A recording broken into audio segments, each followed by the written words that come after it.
Assalamualaikum warahmatullahi wabarakatuh. Nama saya Abiladi Putra, kelas 10 dari TKJ 2. Di sini saya akan membacakan tentang perkembangan gamelan degung. Dalam perkembangannya, gamelan degung juga mengalami beberapa perubahan termasuk cara penyajiannya.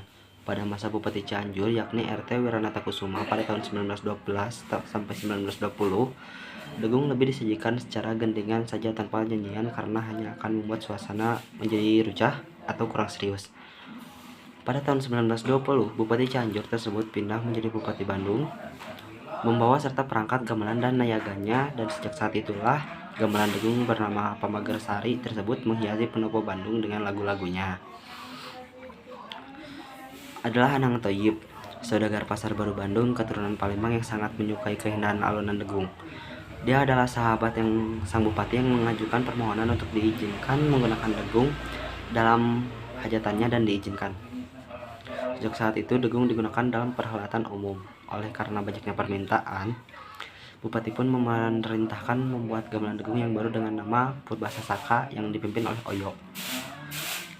Pada awalnya, waditra gamelan degung hanya terdiri dari kromong 13 penclon, cempres 11 wilah, degung 6 penclon, dan goong 1 buah.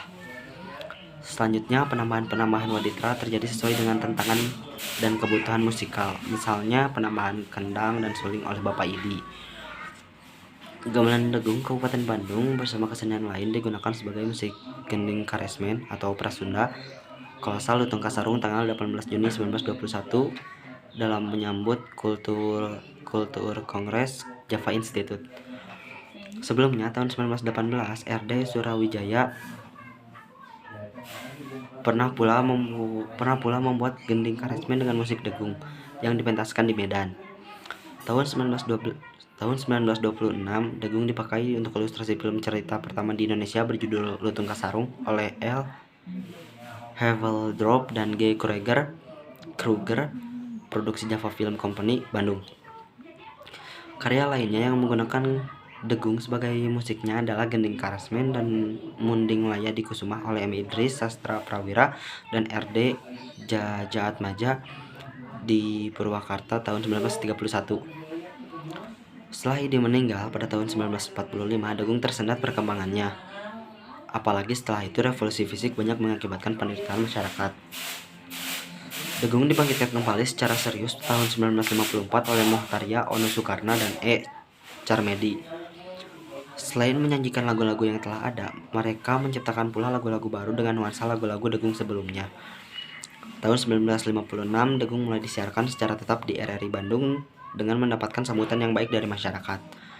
Tahun 1956, Enok Atmadibrata membuat tari cendrawasih dengan musik degung dengan iringan degung lagu Palwa.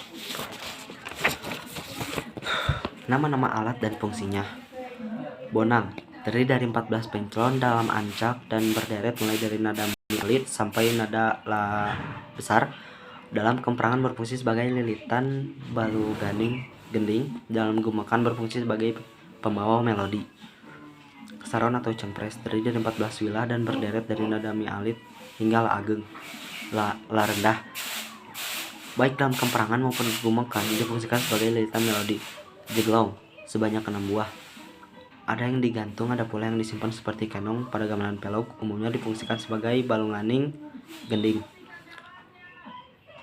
Suling umumnya yang digunakan adalah seruling berlubang 4. Pada lagu kemperangan difungsikan sebagai pembawa melodi, sementara dalam gumakan digunakan sebagai lilitan melodi. Kendang 1 buah kendang besar dan 2 buah kendang kecil atau kulanter berfungsi sebagai pengatur irama pada bentuk lagu kemperangan. Gong awalnya hanya menggunakan 1 gong besar, namun kemudian ditambahkan kempul seperti yang digunakan di gamelan salendro atau pelog. Baik kemperangan maupun gumakan, fungsi gong adalah pangantep wiletan. Gamelan degung menggunakan tengah nada pentatonis. Sekian dari saya. Wassalamualaikum warahmatullahi wabarakatuh.